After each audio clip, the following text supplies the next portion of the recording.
God, kasama natin this morning ang ilan sa members ng youth ni Pastor and Doc Canelita. Reading from Exodus 14 verses 13 to 15. Tayo makakarinig ng very inspiring message about the God of dead ends. But Moses told the people, "Don't be afraid.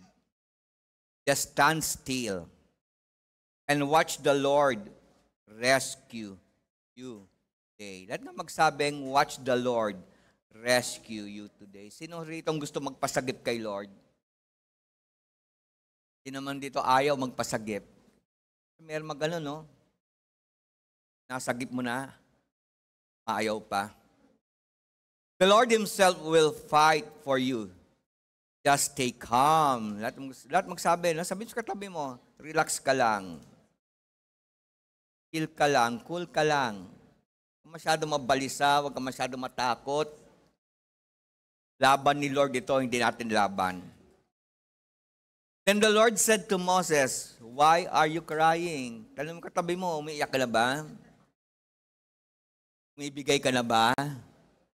Gusto mo ba tumalikod? Meron maganin, no? Bumibigay na, gusto mo tumalikod. Tapos may kinuwento sa akin si James. Meron daw estudyanteng babae, 15 anyos. Sayang yung buhay, no? 15 anyos na in despair sa pag-ibig, nagpakamatay. Nakaburol ngayon. Ko alam kung nakapunta ng mga tiga-NH, tiga-TELD, kung kilala nyo, estudyante na yun. Grabe, no? Pag-ibig lang, nagpapakamatay. Kaya again, tanong mo katabi mo, why are you crying? Out to me. Tell the people to get moving. So nais ko encourage ang bawat isa, if you think you have reached the end of your journey or end of the road, tila bagang may malaking pader na nakaharang sa'yo, tila bagang, para bagang walang nangyayari sa mga business plan mo, o ano man mga plano, and dead ends. No? You reach your dead end. Sundin natin payo ni Lord. Basahin nga natin to. Oh, nawala. Ano sabi rito? Tell the people to get moving. Alam niyo, napagandang storyang ito at gusto kong pakinggan yung mabuti. Take notes. Nagre-record. Ito isang napagandang encouragement na binigay o pag-push. Actually, God is pushing them. Abante lang. Yung tabi mo, abante lang. Huwag kang susuko, huwag kang bibigay, huwag kang aayaw. Again, sabi mo katabi mo, abante lang. Keep moving. Pakilang Diyos, dalayan ko na sa mga oras ito, itong mensahe ito ay magbibigay hope, magbubukas sa mga maraming kaisipan. Ikaw ang Lord, you are our sovereign God. Planado mo lahat. Ang sa amin lang ay matutong magtiwala sa iyo, tumunod, pag matakot. I pray, Lord, na sa pamamagitan ng mensahe ito ay mayroong mabubuhay ng loob. Magkakaroon ng palibagong not only spiritual refreshing sa kanilang spiritual at emotion, but to inspire others too. When sila makilala na they have reached the end of their road too. God, I pray itong mensahe ito ay pag-cause ng miracles, pag-cause ng maraming pagbangon mula sa pagkabagsak, pag-cause na magkaroon ng mga unifying effort para ma-reconcile mga differences sa loob ng family. Lord, you have brought us this far. Alam ko, hindi mo kami pababayaan. God, just speak to us through this, your servant na nakatayo ngayon. And not only dito sa physical gathering, ay magbigay ka lang hope and inspiration, but those who will likewise listen to this message sa digital ministry later this afternoon. God speak, and basbasa mo mga kaisipan, mga tenga, alisin mo mga veil na gain Satan that will prevent us accepting this truth, hope, your message. This I pray, in Jesus' name, lahat magsabing Amen. Again, sabihan mo katabi mo, abante lang. Abante lang.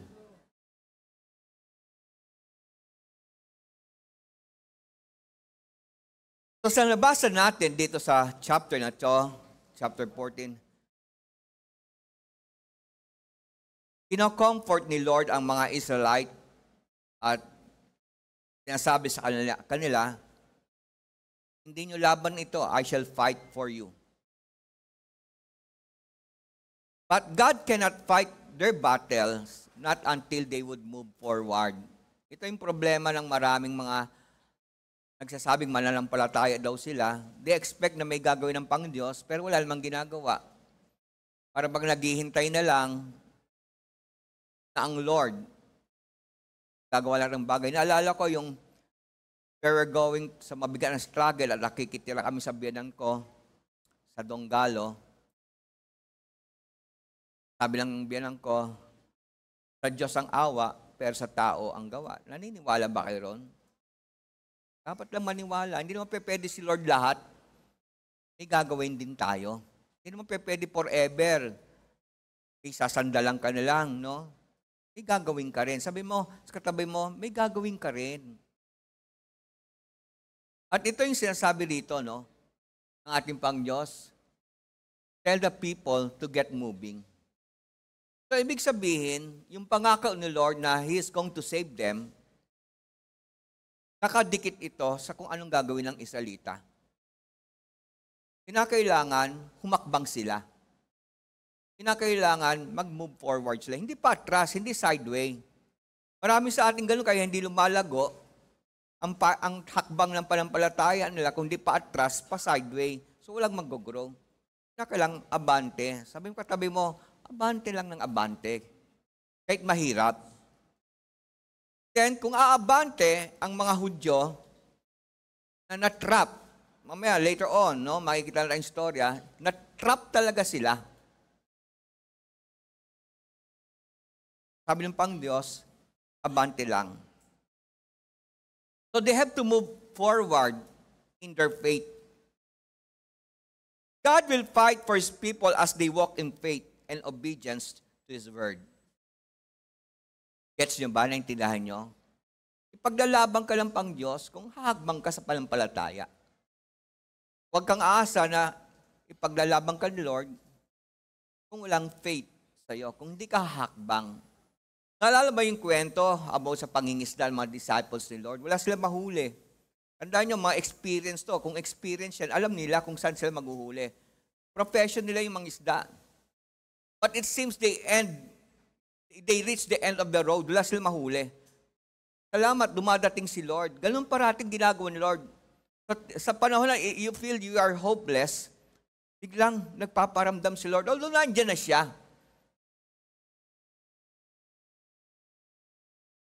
Nung nagparamdam siya, nagpakita si Jesus kay sa mga disciple, sabi niya, abante lang. Ilaglag nyo ang net nyo.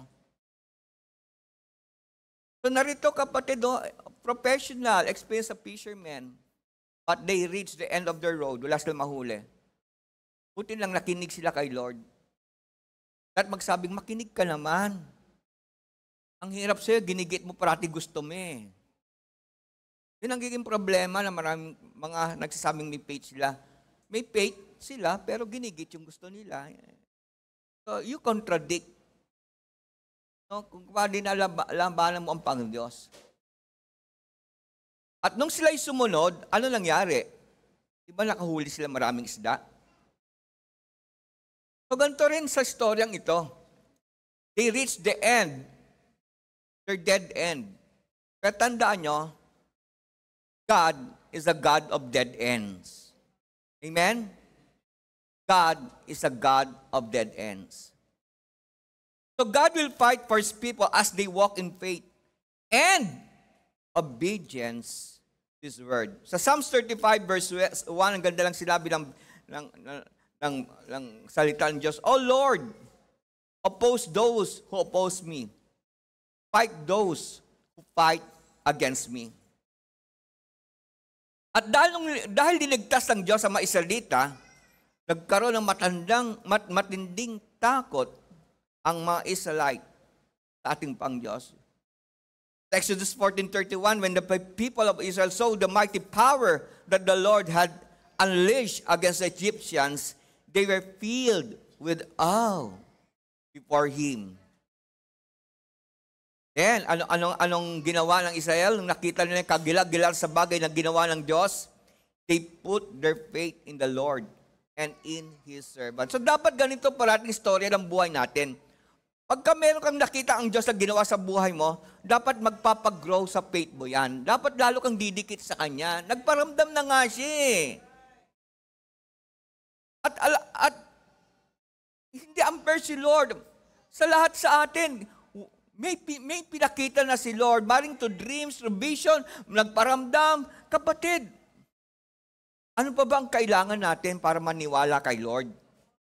Diba? Ano pa ba? So, nung nakita na yung ginawa ni Lord, anong sabi ng Biblia? They put their faith in the Lord and in His servant Moses. Kayo ba ganun bang ginagawa nyo? O biglang madali tayo makalimot? Imbes kay Lord, manampalataya na dahil nagparamdam na siya, nagpakita na siya ng kagila-gila sa bagay sa buhay natin, bumabalik ulit tayo sa dati, sa tao ulit tayo nagtitiwala. Sa kakayanan uli natin tayo nagtitiwala. Ano ba yung sa chess, Brother Jess? Atras abante ang tira, ano ba tawag doon? Pardigaan ba tawag doon? Di ba may tinatawag ng touch move? Pero yung pagka binabawi mo, anong tawag sa ganon? Pardigaan, parang ganun. Pardigaan ba tawag doon? Bang, atras ka ng atras. Parati ka lang babago. So, ayaw ni Lord yan. Pagka sinabi mo, Lord, I believe you, kahit anong mangyari, maniwala tayo kay Lord. Can we say amen? So when we see God's mighty power, His saving grace, and His judgment of sin, we must lay hold of Him in faith while growing in the fear of God. So ito yung gusto ma-develop sa atin, Lord. Kaya siya nagpaparamdam, kaya siya nagpapakita. Kaya there are times talagang God answers your prayer. Although God answers prayers also, pero sa paraan niya, sa condition niya, sa way niya. So dapat ang nadidevelop sa atin ay ano? Ang faith natin mag-grow at yung takot. So again, ito yung problema ng marami. Ang daling makalimot. Yung faith nila, madali mayanig. At pagka inalig ang faith, wala lang takot. Kaya ang lalakas ng loob ulit bumalik sa dating buhay na ito yung ayaw ng Panginoon Diyos. May the sufficiency of God in our lives in crisis overwhelm us. Ano ba yung awit, Tripina? Yung overwhelm, Oh, ano ba yung Tripina? Sabi, no? Actually, ang love ni Lord, overwhelming yan eh. Pero mo, anong sabi ng Bible? Minahal tayo ni Lord nang mabuti ba tayo? Minahal ba tayo ni Lord nung may ministry na ba tayo? Minahal ba tayo ni Lord nung matapat na tayo sa ating giving? No. Minahal tayo ni Lord, makasalanan pa tayo. Madumi, walang makikita ng kagandahan sa atin. Masama ugali, no? Galing tayo sa pusalian ng kasalanan. Mahilig tayo umasa sa tao. Ganon tayo tinawag ni Lord. Hindi ka tinawag ni Lord na mabuti ka na. Marami sa atin dito, tinawag tayo ni Lord na napakarumi natin sa karumihan. Kumbaga, kaso-kaso ka tayo. Kaya nga, overwhelming love eh. So, ang tanong, matapos mo ramdaman yan, ano igaganti mo? Actually, marami sa atin dito, we have reached the end ng hope natin. Ang dumi natin sa kasalanan, meron pa bang taong kaya magtiwala sa atin? Meron pa bang taong handang tumanggap sa atin? Meron pa bang church na pagkakatiwalaan tayo matapos alam na nila yung buhay natin? So nung naramdaman mo, nung nagparamdam si Lord sa iyo, anong response mo? Nag-grow ba ang faith mo at takot mo kay Lord? O wala lang? So, totoo nga bang ang tao ay dumadaan ng dead ends? Is it real? So, sa umagang to, gusto kong ipaalam sa inyo, dead ends are real. If you don't know where you're going, every turn seems to lead to a dead end. Di ba? Lalo pag hindi mo, walang nabuong relationship between you and God. Parang yung babae na ikinuwento ni James sa akin kahapon, sayang. Kaya sabi ko kay James noon, parents talagang mahalaga sa pamilya. Kung ang parents hindi nagagabay sa anak, wala. Biro mo, pag-ibig lang, ang daming gwapo. Hindi na mga kalalakihan dito. Ang daming gwapo. Kay James lang, tignan mo, wag lang siyang ngumiti, ha? Magpapakamatay dahil sa lalaki. Sayang. Sayang, di ba? Isa pa, sayang pagod ng parents. Sayang yung pagdadalang tao. Sayang paghanap buhay na pinag-aral yung anak nila. Tapos dahil lang sa pag-ibig, magpapakamatay. So rito, nagtangka magpakamatay. Maliban sa akin, asawa ko nagtangka rin yan tumalon sa mantrade, yung tulay nun. Ako, nag-isip daw maglaslas. Sino pa rito nag-isip ng pangmatay? Brad, salamat sa mga honest dito. Sino pa? Si James. Dami pala. Ba't hindi nyo tinuloy? Sana nabawasan yung problema namin dito sa church. May sumagip, di ba?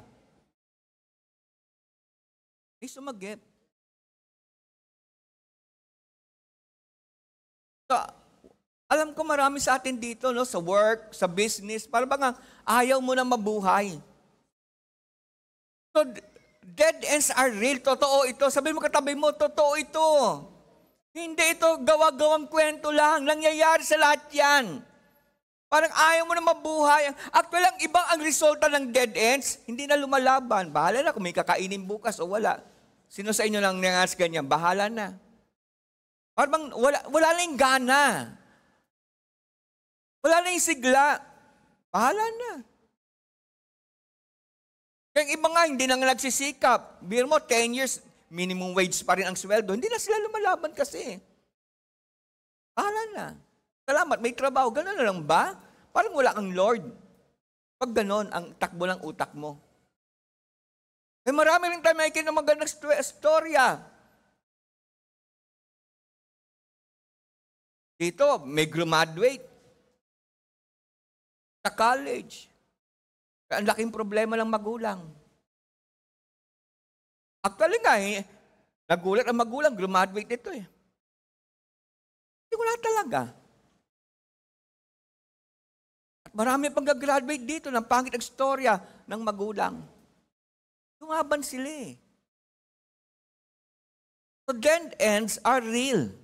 Nangyayari ito, kaya nga may nagpapakamatay. Ako nga, lalo magpakamatay eh.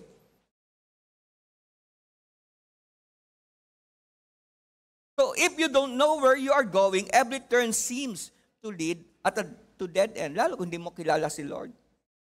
Lalo kung wala kang mga cell leader. Lalo kung wala kang satellite leaders. Lalo kung walang church. Talagang hopeless ka. Have you found yourself at dead end? Recently? Na wala ka lang gana, wala ka lang lakas loob? At tilabagang hindi mo na alam kung sinong pupuntahan mo? Anong gagawin mo? Isang sitwasyon na you feel trapped. Sino rito nakaranas na yung utang mo na yung 3 buwan na sweldo mo? Maraming ganyan. May mga pangyayari nga, iba na may hawak ng ATM eh. May kilala ba kayong ganon? Real yan, mga dead ends yan. Hindi nila alam kung may sasweldohin pa sila. Lahat bayad utang na, dead ends. Kaya naghahanap sila ngayon ng Bombay. Ang daming Bombay pinapatay. Dead ends. Sisingilin na naman ito, patayin ko lang ito. Maging honest tayo sa umagang to. Sino rito ngayon nasa dead end ngayon, itong magang to? tayong magtaas ang kamay. Alam ni Lord yan. Kaya nga dinala ka rito sa church. Dead ends in terms of hope. Dead ends in terms of relationship. Dumating sa amin mag-asawa yan. Meron galing Saudi. Parang ubos ang perang naipon. Nakitira kami sa misis ko para kami squatan. Nakitira kami sa biyanan ko, kami ni misis ko, kasi 3 na anak ko, sila Joshua S. Alcea. At habang kami naglalabal, baptized na ako noon, natunggap ng Holy Ghost, pero dead ends. Sabi ko, bahala na, parehas sa tayo pumunta ng impyerno. So yan. Actually, nung kapatid, Sunday noon, palis ako. Iwanan ko sila na doon. Na hindi ko na babalikan. Dead end. Pero hindi ko maintindihan yung bus biglang tumigil doon sa Escuela Street. Alam mo ba Escuela Street, Brother Julio? Papunta yun sa PEC simbahan. Inalis na ni Lord yung pag-iinom ko noon, pero yung gabing na yun, yung magplano akong iwanan pamilya ko, dead ends eh. Nag-inom ako mag-isa. Bili akong long neck nung hard. Dead end eh. Hopeless. Pero si Lord pala, in control pa rin, kahit na ikaw wala kang control sa buhay mo. Naramdaman ninyo, wala kang control sa buhay mo, and yet God is still controlling you. Biro mo, biglang bumukas yung pintuan ng bus, biglang tumigil doon. Nangyari din sa akin yan, no? Before that, may pangyayari. Nasa San Pedro pa kami noon. Pero bago-bago pa, mga 1 month pa lang. Yung mga barkada ko no, na galing Saudi, nakita-kita, plus yung ibang nandito. In the past, meron kami mga barkada na nagtatrabaho sa bar, sa ermita. Mga mababang lipad, naandun. Nag-invite, pero born again ako noon. Uwian na. Sa Soldier Seal yun. Sa Munting Lupa.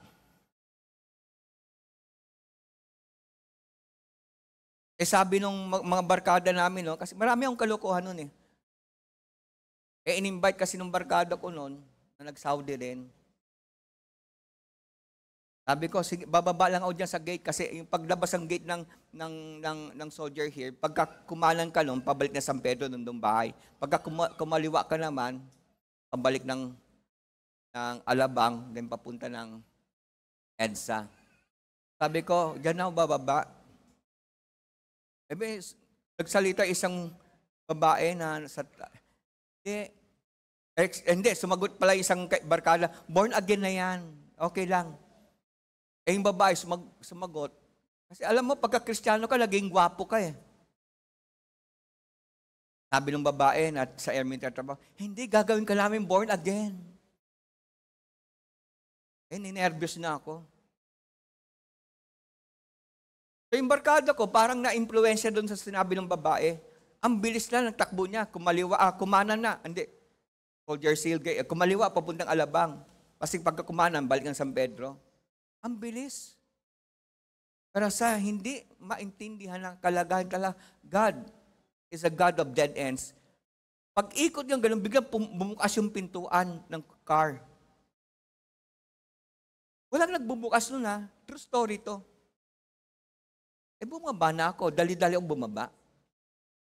Ito yung kapatid. How God works in mysterious way para sagipin mga tao sa dead ends sila.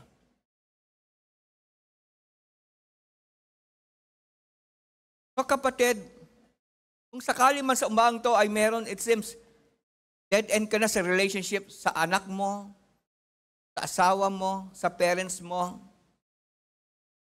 Dead end ka ngayon sa trabaho mo o sa plano mo, sa mga palaginip mo. Dead end ka na kapatid.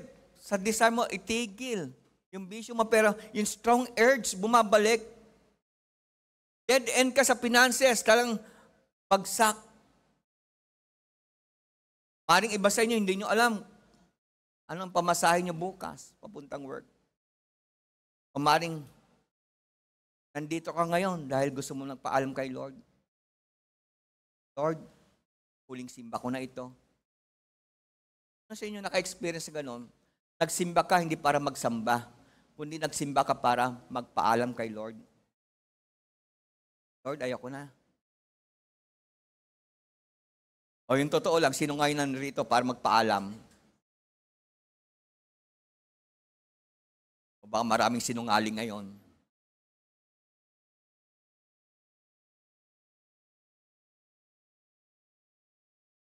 Number 2, our dead end is in lights of God promises. So tignan nyo yung dead ends nyo sa pamamagitan ng yung plano ni Lord. Yung pangako niya. Kaya isa-isahin natin mga nakasulat sa chapter 14. Hindi nyo ba alam, just like me, no? Twice. At siguro lang hindi twice, baka maraming beses. Pero ito yung mga talagang nakakayanig. Pero alam nyo ba, parati ko pinagpe-pray kay Lord, Lord, alam ko, mas marami kang ginagawa sa likuran ko na hindi ko nakikita, kaysa yung nakikita ko. Sino naniniwala dyan? Mas maraming ginagawa ang Diyos na hindi mo napapansin pero meron siyang ginagawa. Yes, totoo yan. So tignan natin kung anong ginawa ni Lord sa mga Israel mula pagkalabas ng Egypt. Tignan natin yung dulo, no? Yung dead ends natin in the light ng pangako ni Lord. Sa verse 1 ng chapter 14 hanggang verse 9, medyo magtsatsaga tayo magbabasa ngayon, ha? Okay. Then the Lord said to Moses, tell the people of Israel to turn back and encamp in front of Pihahirot, between Migdol and the sea, in front of Baal-Zebon. You shall encamp facing it by the sea. Now, di ba ang sabi ng Pang-Diyos, move forward, move on? Pero it seems dito sa pangyayaring ito, sila bang pinababalik sila ni Lord? At dinala sila sa isang lugar. Set up ni Lord ito. Pero sa Israel, hindi nila makita. Kaya pala ang alam sa Israelite. Dito, merong ginagawa ang Diyos, kaya sila dinala rito para dumating sila sa dead end.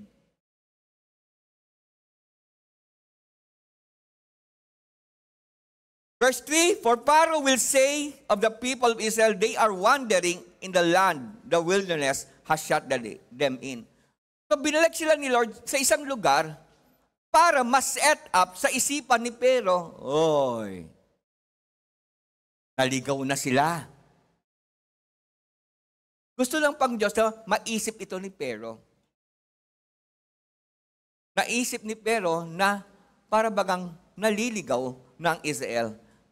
So, hindi alam ng Israel, hindi alam ng Hudyo, ni Pharaoh, na plano ni Lord ito, na mapadpad ang Hudyo sa dead end. They're wandering the land, the wilderness has shut them in. Pagka sinabing shut them in, pinaligimutan na sila at wala silang pupuntan. Dead end nga eh. Verse 4, and I will harden Pharaoh's heart. So ito yung plano ni Lord. And I will harden Pharaoh's heart, and he will pursue them, and will get glory over Pharaoh and all his hosts, and the Egyptians know that I am the Lord. So bakit ginawa ni Lord ito? Na makarating ang Hudyo mula sa Egypt. Bill mo, liniklas sila, no? Pero pinadpad sila ni Lord sa isang lugar para ma-reach nila ang dead end sa tilabaga wala silang pupuntahan para mag-glorify ang Panginoon. So kung ikaw ay nasa dead end ngayon, look at sa ganitong uri ng pag-iisip. Nais ni Lord na madakila siya sa buhay mo, sa dead ends mo ngayon. Kaya huwag ka matakot kung ikaw nasa dead end. Sabi mo katabi mo, chill ka lang. Relax ka lang. Verse 5, when the king of Egypt was told that the people had fled, the mind of Pharaoh and his servants was changed toward the people, and they said, what is this we have done that we have let Israel go from serving us? Pabiro mo, di ba? Siyam na salot. At yung huling salot, mga panganay na namatay kasama na si Pharaoh. So, ano nangyari? Ang daming pinsala nga sa Egypt doon. Then suddenly, nag-change ang bago ang isip nila. Habulin na natin sila. Kasi nga, pinaisip ito ng Lord kay Pharaoh. Pero once and for all, matuldukan na si Pharaoh. So verse 6, so he made ready his chariots and took his army with him. Verse 7, and took 600 chosen chariots and all the other chariots of Egypt with the officers over all of them. Verse 8, and the Lord hardened the heart of Pharaoh, king of Egypt, and he pursued the people of Israel while the people of Israel were going out defiantly. Verse 9, the Egyptians pursued them, all Pharaoh's horses and chariots and his horsemen and his army, and overtook them and camped at the sea by Pihahirot in front of Baal-Zephon. So nakita nyo na why nasa dead end ang Egyptian o ang Israelite. So i-visualize nyo sa side nila bundok. Sa harapan Red Sea. Sa likuran sino? Kawal ng Egyptian under Pharaoh. So dead end. And there are times nangyari ito sa buhay natin. Naalala ko yung si Rod Malonzo. Sabi niya, whirlwind of trials. Minsan nangyayari sa atin yun, yung iniikutan ka ng maraming problema. Whirlwind of troubles. Sino nakaranas nun? Nasa gitna ka ng whirlwind of troubles. Kulo sa isip nun. Kaya marami napupunta sa drugs eh. Kaya marami nang iiwan ng pamilya eh. Kaya marami bumabalik sa dating buhay eh. At iba gusto magpakamatay o nagpakamatay. Ang iba nagwawala. Whirlwind of trial. So gano'n lang nga sa Hudyo. Red Sea, bundok, magkabila, and kawal ni Pharaoh sa likuran. Saan sila pupunta? But, look at it sa pangako ni Lord. Set up ng Diyos ito. Talagang dinala sila ng Diyos sa ganon. At kung kayo nasa dead end ngayon, baka dinala ka rin ni Lord dyan. Kasi gustong sabihin ang pang-Diyos sa'yo. So nakita natin sa verses 3 and 4 ang reason kung bakit dinala ng Diyos ang Israelite sa dead end. Para patigasin ang puso ni Pharaoh at pangalawa, padakila ang ating pang-Diyos. So ibig sabihin, dead ends should result in God being glorified. Ganun dapat. Kaya kung ikaw na-reach mo na, yung isang sitwasyon, bang hopeless ka na, ang dapat gawin nating lahat, Lord, thank you, Lord. Magpapakilala ka ngayon sa akin. Thank you, Lord. Meron ka ipapakita sa mga taong nakapaligid sa amin. Alam nyo ba, ang demonyo maraming ginagamit na kaaway. At binubulong niya sa mga kaaway, sa nagpapagamit kay Satan, yan, tignan mo yan. Nakikita mo yan? Diba? Ang sipag magdala ng Bible? Diba? Ang sipag na humayo? Diba nakikita nyo pa yan nagmo-morning tilaok? Hindi totoo lahat yan. Kunwari lang yan. Kaya kita mo kung paano babagsak mga yan. Yan ang trabaho ni Satan, accuser of brethren. At ang problema, marami sa atin, we're playing with Satan. Kumbaga naging phone ka rin. Ano ba phone sa Tagalog? Anong phone sa Tagalog, Blan? Sa chess? Kumbaga, naging galamay ka rin ni Satan. Kumbaga, binigay mo rin sarili mo doon sa plano ni Satan na ipahiya si Lord. Sa maraming tao na nakakita sa'yo na dati ito yung ginagawa mo pa sa Kanya. Parang ginawa ni Satan kay Job. Lord, kaya lang naman nagsasambayan sa'yo. Pinagpapala mo. Tama ba? At paulit-ulit lang yung kwento niyan. Lord, kaya mukhang faithful yan kasi may katungkulan yan eh. Kasi nagtitilaok yan, Lord eh. Kasi nagsasalita yan, Lord eh, sa harapan mga tao. Kaya lang ginagawa. Pero Lord, try mo lang, Lord, na medyo kulangin mo ang pagkain yan. Wala na yan. Tatalikod yan. Problema, marami sa atin, pumasok tayo sa laro ni Satan.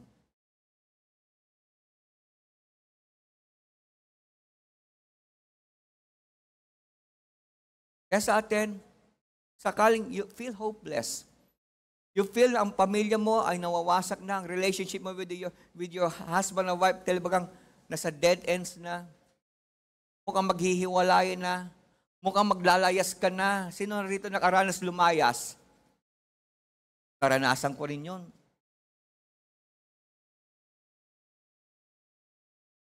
Kapatid, kung sakaling dumarating ka o maaaring sa oras ito, nandun ka, gustong ipatunay ni Lord sa mga kaaway na sinungaling si Satan. Hello? Gustong ipakita ni Satan sa mga nagbubulong-bulong na hindi totoo ka, na sinungaling sila. Dahil kahit anong mararanasan mo, problema sa buhay mo, you are going to still glorify God. Totoo ba yan? Kung totoo, palakpakan mo ng malakas ang Pangdiyos.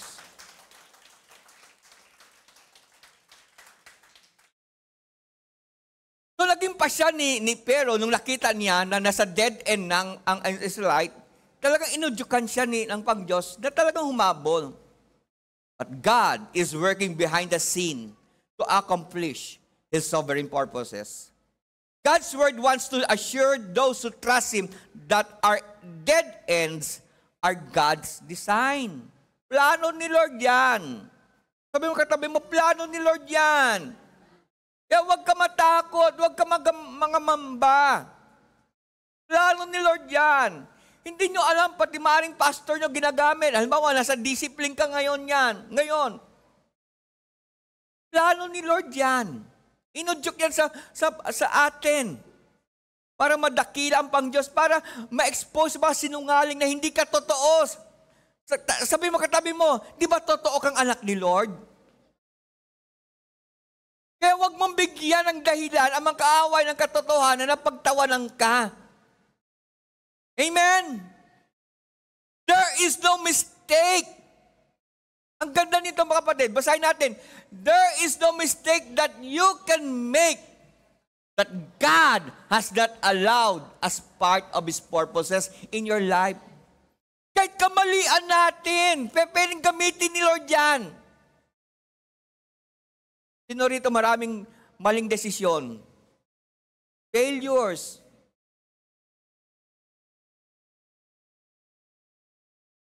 Even those failures, those mistakes, pwedeng gamitin ni Lord yan. Diba? Ang sarap ng sinabi ni Lord, through Paul, Romans 8:32. Tama ba ako? All things work it for good to them who love God and to them who are called according to His purposes. In your life, He will be glorified in some way through your dead end. Amen? Kaya when you reach your dead end, kapatid, tingin lang sa taas. Andiyan ang tagapagligtas mo. Huwag kang mawala ng pag-asa. Our dead ends are despair-inspiring when we forget God. Totoo ba yan? Yung dead ends natin maaaring nakaka-in-despair yan. Nakaka-inspire ng despair. Kumbaga, nagdadagdag ng langis o apoy sa in-despair mo. Pero mangyayari yan pagka kinalimutan mo ang Diyos. Imbes ma-encourage ka, magagatungan yung pagiging in despair mo o hopeless pagka ikaw yung nakakalimot. Kaya lang dumadating nga si Pero, malapit na sa mga Hudyo, alba, natakot ang Israelite. Ang dali nilang makalimot. Lord, help us. Sariwang-sariwa pa dapat sa isipan nila yung siyam na salot. Pinabayaan ba ng Diyos ang mga Hudyo? Di ba hindi? Tumaring nakita ng Diyos ito, kaya dinaala sila sa dead end. Kasi ayaw ng Pangdiyos, makalimutan nila yung makagila-gilala sa bagay ginawa ng Pangdiyos. Sa Exodus 14 verses 10 to 12, as Pharaoh approached the people of Israel look up and panic. Ugali ng Hudyo. Kaya ba nakakarinig ng mga salita, lalo mga matatanda, Hudyo ka talaga. Nakarinig kayong ganun mga Hudyo talaga yan. Kasi ugali talaga ng Hudyo yan. Madali makalimot, mahilig umangal, madaling tumalikod. Kaya kung may kilala ka na talikod ng talikod kay Lord, sabi mo, Hudyo ka talaga. Hudyo ka talaga. Ugali, no? Lalo mas nakakasabay sa Bible reading. Di ba nakita natin ugali ng Hudyo? Ang bilis tumalikod, ang bilis makalimot. Kaya siguro, baguhin na natin salitang backslider yan. Hindi, mas maganda siguro, Hudyo talaga yan. Yung mga nagtatago sa kwarto, mga pagka alam mo sabi, Hudyo ka talaga. Tala tayo.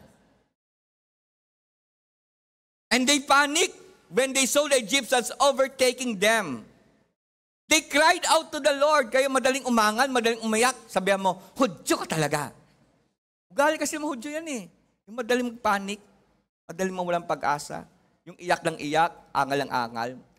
Verse 11, they said to Moses, is it because there are no graves in Egypt? Kita niyo, no? Dahil bang wala nang libingan sa Egypt? Kaya mo kami rito para dito ilibing? That you have taken us away to die in the wilderness? What have you done to us in bringing us out of Egypt? Verse 12, is not this what we said to you in Egypt? Leave us alone. Kaya maraming ganun kapatid eh. No? Yung madaling makalimot sa kabutihan ni Lord, tapos binibisita mo, hayaan nyo lang kami. Sino nakarinig ng ganyang salita, binisita mo lang, in-encourage mo, then sasabihin sa'yo, hayaan mo lang kami. Huwag nyo na kaming balikan. O sino nakaranas ng ganyan? At ito talaga sinabi ng mga Hudyo. Kaya pinabayaan nyo na kami. Kaya kung meron nagsasabi sa inyo ganyan, binisita mo, in-encourage mo, at sasabihin sa'yo, hayaan mo lang kami, sabi mo, Hudyo ka talaga.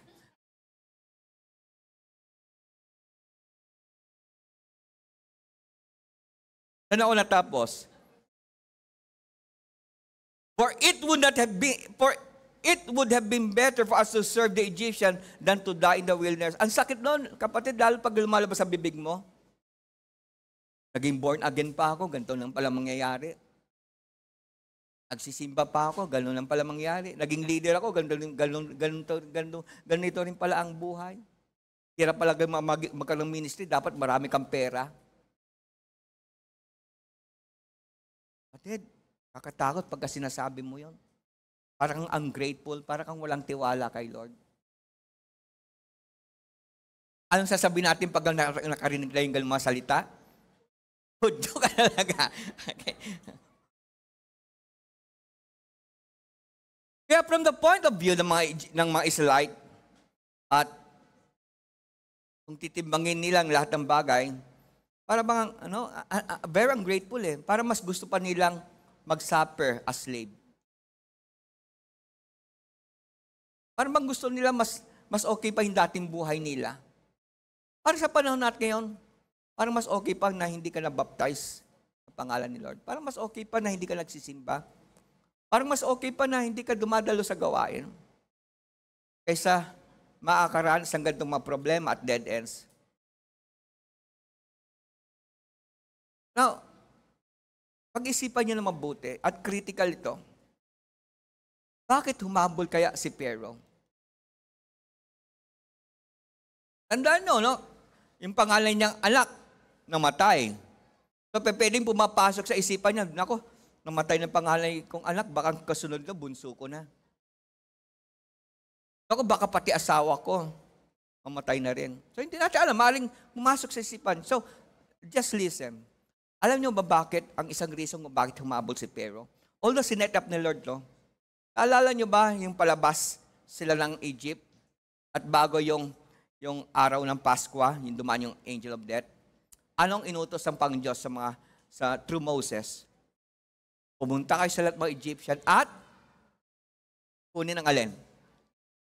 Ano? Kayamanan. Matinding kayamanan ang bit-bit ng Israelite. Kumbaga halos bangkarote. Sa takot ng mga Egyptian, halos lahat ng kayamanan na pinamigay na sa Israelite. Kaya I believe, doon nang hinayang si Pharaoh. Kaya yung nalaman niya na trap, ito na yung pagkakataon, mabawi yung kayamanan. Hindi niya na inisip na matay pangalay niya. Hindi niya na inisip yung siyam na salot. Ang isip niya, kayamanan. Dapat makuha natin. So may dahilan kung bakit humabol si Pharaoh. At alam ng Pang-Diyos yan. Kasi gusto ng Pang-Diyos totally. Diba sa Bible, parati nakikita natin, kaaway ng Diyos, kaaway ng Israel, gusto niya talagang ubos. Tama ba? O mga nagbabasa ng Bible dito. At yun din ang gusto niya. Matapos na si Pharaoh. At alam ng Pang-Diyos, hahabol at habol si Pharaoh kapag dinila ng Diyos ang Israelite sa dead end. Sa totoo lang, lalo na mga nakaranas ng dead ends dito. And lalo pagka na-forget mo ang kabutihan ni Lord, nakalimutan mo. Kung paano, kahit alam natin, napakadumi natin, and yet God has forgiven us. Alam nyo, ang buhay nyo ay magiging despair-inspiring. Lalo kung hindi tayo babangon, lalo kung hindi tayo mag-move forward, at manatili kang ganyan, nakaka-encourage ka sa mga taong despair na magpatuloy sila sa pagiging in despair. Instead na makabangon. Sa inyong lahat, just question yourself. Naisip mo ba na mas okay pa yung dating buhay nyo? Mas okay pa na hindi kayo nagsisimba kasi ito na yung buhay nyo dati, hindi nagsisimba. Mas okay ba yon? Mas okay pa na wala kayong tinanggap na katungkulan, responsibility. Alam nyo, ugali din ni Adan yan eh. Ang dami natin ako ang pangit. Di ba? Ang sabi ni Adan, kasi itong babaeng binigay mo sa akin eh. Siyang may kasalanan. Dami natin sinisisi. Kaya nga si David, ang laking pagkakaiba niya kay Saul eh. Dahil si David, nung dumating sa kanyang kaalaman na siyang nagkamali, nag-humble siya. Hindi kung sino-sino sinisisi. Kaya kung ganun tayo kapatid, ini-encourage mo lang yung mga tao na may problema, magpatuloy sa problema nila dahil wala rin mangyayari. But, lahat magsabing but, kung naniniwala ka na may ginagawang mabuti ang Panginoon sa iyo, na naging faithful ka, naging faithful siya ever since, kapalagay mo kaya, kung ikaw yung nasa dead end ngayon, matapos yung pagdiligtas sa iyo ng Lord sa maraming hindi magagandang kalagayan mo noon, sa palagay mo kaya, ngayon pa, pababayaan ka niya? Ngayon pa, iiwalang ka niya? Malayo-layo na narating yun ni Lord. Ang dami ng problema na magkasama kayo ni Lord. Ang dami ng pagsagip, ang dami ng kagalingan sa iba-ibang karamdaman. Sa palagay nyo ba, kaya ngayon pa iiwanan ka ni Lord? Hello? Ngayon pa? Tumagal ka lang 5 years, tumagal ka lang 6 years, tumagal ka lang 7 years.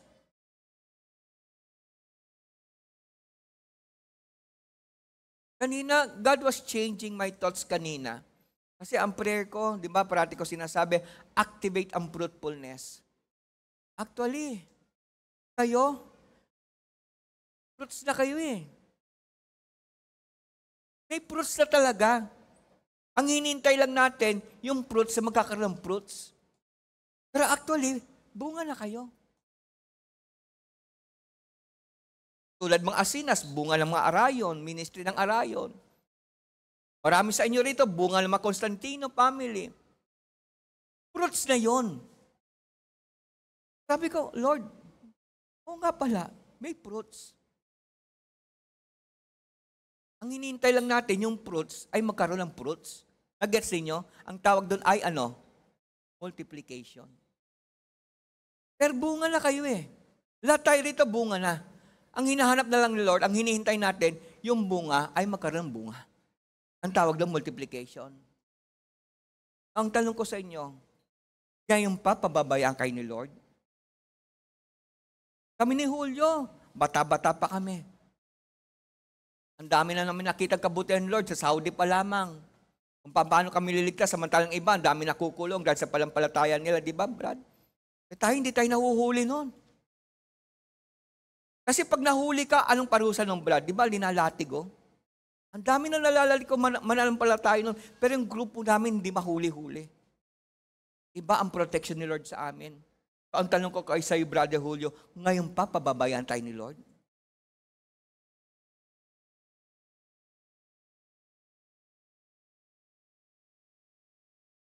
Marami sa inyo kapatid, nagkaroon kayo mga death-defying experience. Tulad ni Faye, dapat matagal ang patay yan. Faye, ngayon pa ba pababayaan ka ni Lord? Matapos mong maranasan magalong himala. Brother Jess, ikaw nagpapatotoo kung paano ka niligtas ni Lord sa Saudi. Katabi mo, dinaanan ng, kitang-kita nyo yung daan ng gulong. Pero ikaw, ngayon pa pababayaan ka ni Lord? Ang dali mong makalimot. Kaya mga tiga-tala at tiga-church, Dr. Canela, alam ko marami lang himala ang nangyari sa inyong Panginoon Diyos. Ang lugar nyo, grabe ang drug addiction dyan. Grabe ang panganib dyan. At alam ko marami sa inyo linagtas ang Panginoon Diyos. Ngayon pa kaya pababayaan kayo ni Lord. Palakpakan natin ating Panginoon Diyos.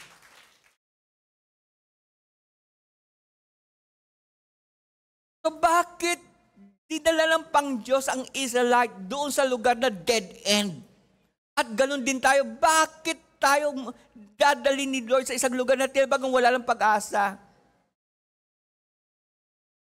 Dahil muling gustong magpakita ng kagilagilalas bagay pang Diyos sa buhay.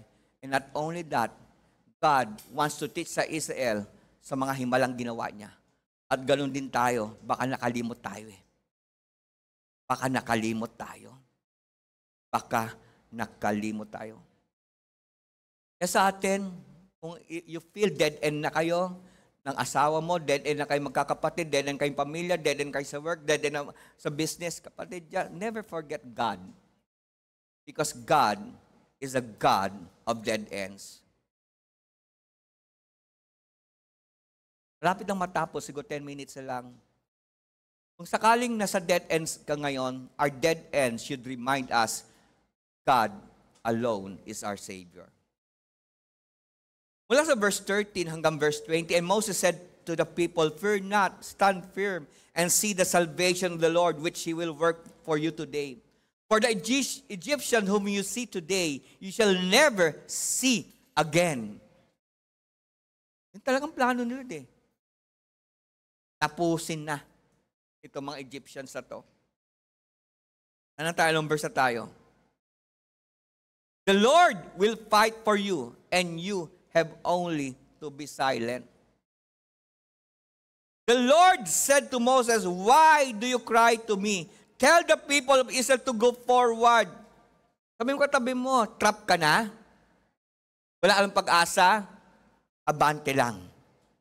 Amen?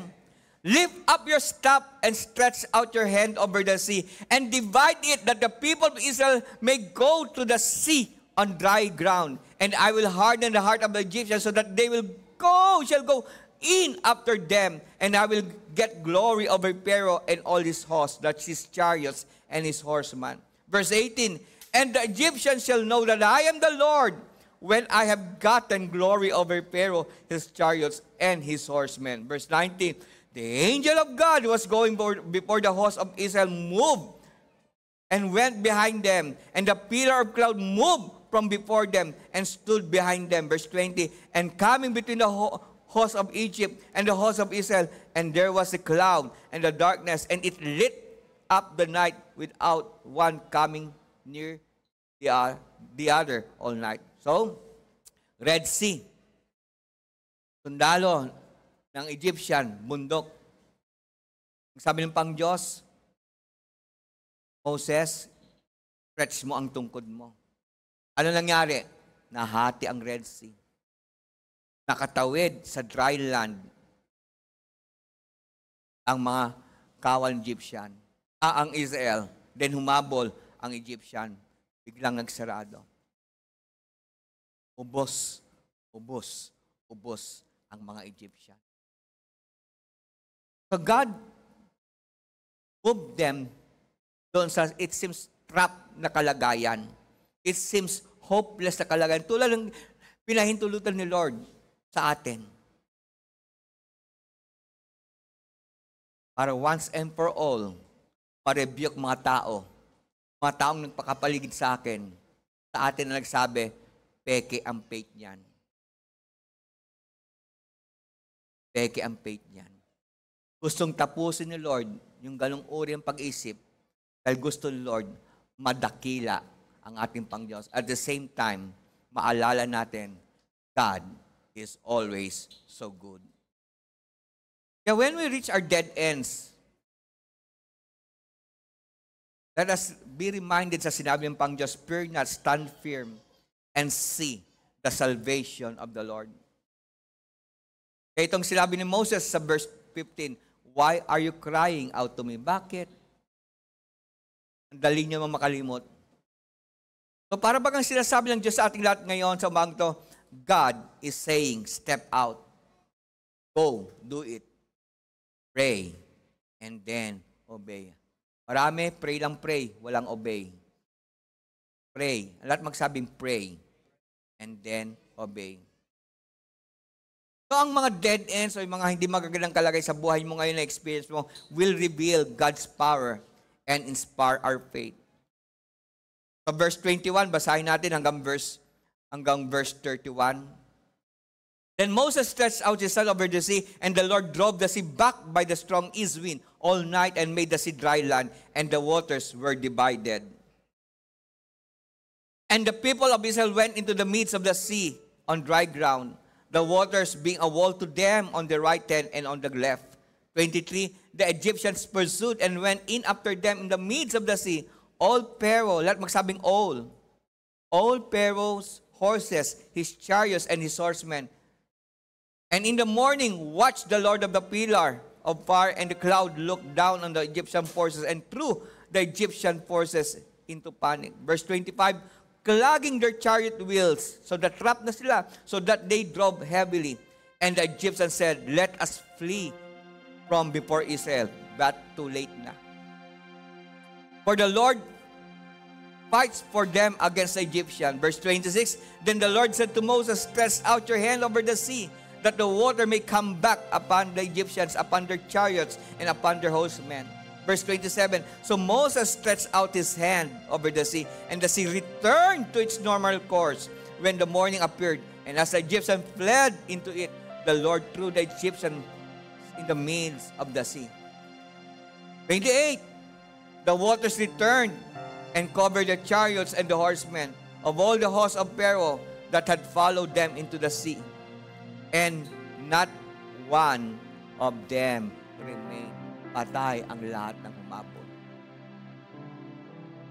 Verse 29, but the people of Israel walked on dry ground through the sea, the waters being a wall to them on the right hand and on their left. 30, thus the Lord saved Israel that day from the hand of the Egyptian, and Israel saw the Egyptians dead on the seashore. Israel saw the great power of the Lord used against the Egyptians. So the people feared the Lord, and they believed in the Lord and in the servant of Moses. So yung dead end was not dead end after all. Bakit? Dahil bumuka ang Red Sea. Naalala niyo awit ni Owen? God will make a way where there seems to be no way. Dali niyo makalimot. Dali mo mawalang pag-asa. Dali mong sumuko. Daming malampalatay, parang Hudyo talaga.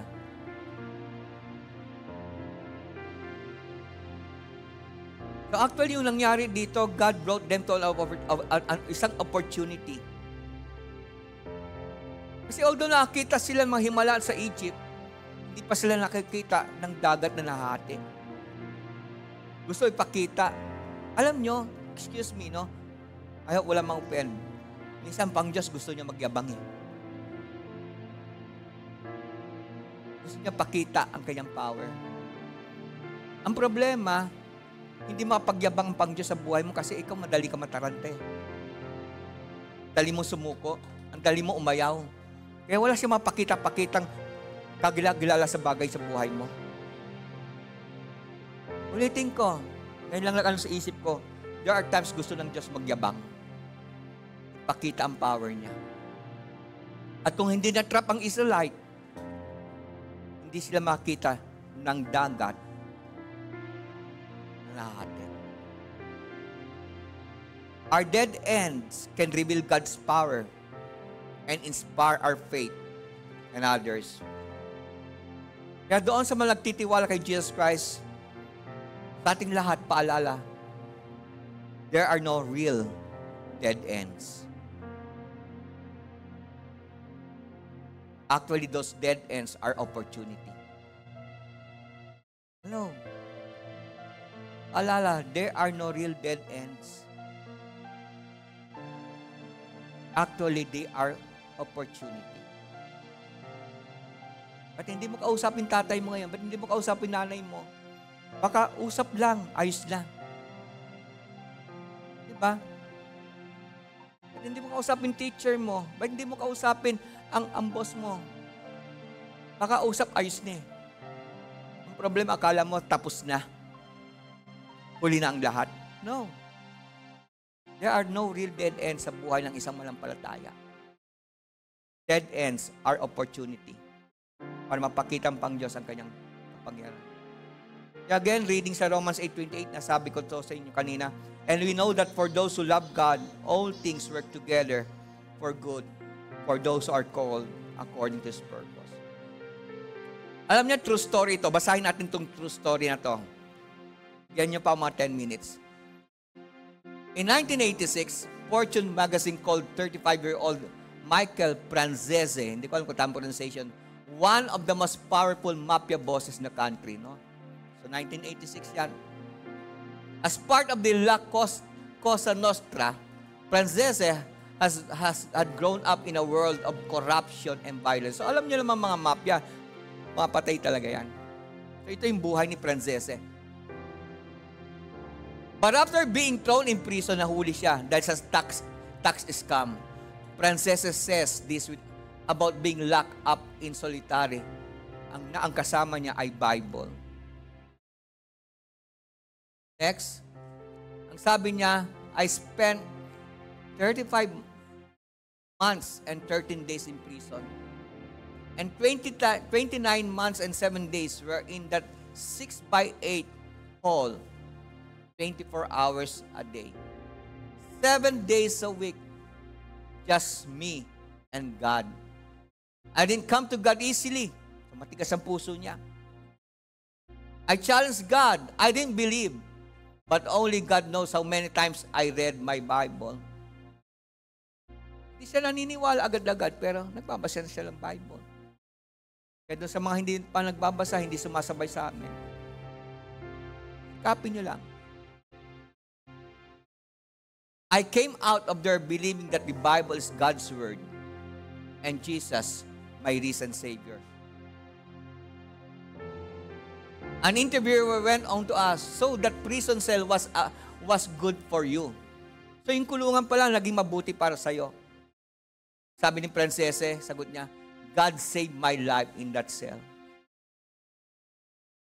What appeared like a clear dead end actually led to life. So, ang dead ends talaga sa buhay ng isang tao, ito nga, hindi pa nga mananampalataya, tayo mananampalataya na. Actually, opportunity yan. Huwag ka mataranta. Huwag ka mabalisa. Alam niyo, ang cross, saan pinako si Jesus Christ, it seems dead end na. Di ba? Ako, paano to? Patay na si Jesus Christ. Kaya ang dami, iniwanan talaga siya eh. Paano yung pangako niya na He will come to save? Na hindi pala dead end yung cross. Kasi on the third day, siya ay muling nabuhay. Tulad ko, nakakala ko dead end na ako. Tulad ni James. Nakaranas siya ng katulad kay Prinsesa, di ba James? Hindi ka ba nahiya nun ikwento? Yung pala, opportunity yun. Akala nila wala nang hope, patay na si Jesus. Yung pala, ang kamatayan niya ang tumuldok sa kamatayan na walang hanggan para sa atin lahat. Kaya tayo ngayon, may pag-asa tayo. Can we say amen? Jesus' painful death was not our dead end, but the beginning of our new life through Him. Tumayo tayong lahat. Ang tanong ko sa inyo, after nang nakatawid sa Red Sea, ano na yung kabila nito? Kayo, prangkahan tayo. Kaya ngayon, marami na buksan ng isipan, marami na buhay ng loob. So after this, makakalampas ulit tayo sa dead end. Surely kapatid, makakalampas tayo sa dead end. Ano gagawin natin?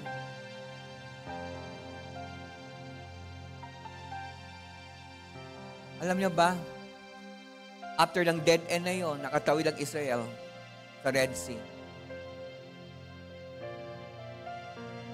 Isinilang ang Ten Commandments. Isinilang ang bagong covenant.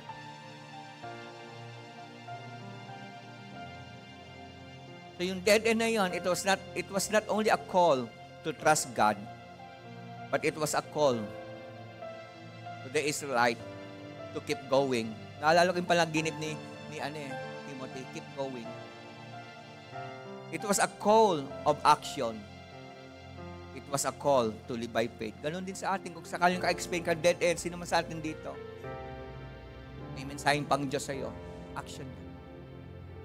Build up your trust. Tandaan nyo, ngayon pa, pababayaan tayo ni Lord. Ngayon pa. Ngayon pa. Pasanay ito. Sabay-sabay tayo. What happens when God brings us to the other side of what appeared to be a dead end? What happens with our new faith? Isa pa, Brad. No. Next. Wala na ba? Okay, salamat. Tama. Yan yung pinadala ko kanina, no? Your dead end must not be despair-inspiring, but hope-inspiring for those who are experiencing dead ends in their lives. In their lives today. I hope itong message na ito ay nag-inspire sa atin. God will always make a way. Lalo sa mga hopeless situation, siguro sa inyo nag-isip, magbabago pa ba kaya asawa ko? Magbabago ko pa kaya anak ko? Mabubuo pa kaya kaming pamilya? Magsasama-sama pa kaya kami kay Lord? Mapopromote pa kaya ako? Aangat pa ba sweldo ko? Ayaw pa mensahe to ay maliwanag sinasabi sa'yo. God will open a door. Hindi mo dead end yan. Walang dead end sa anak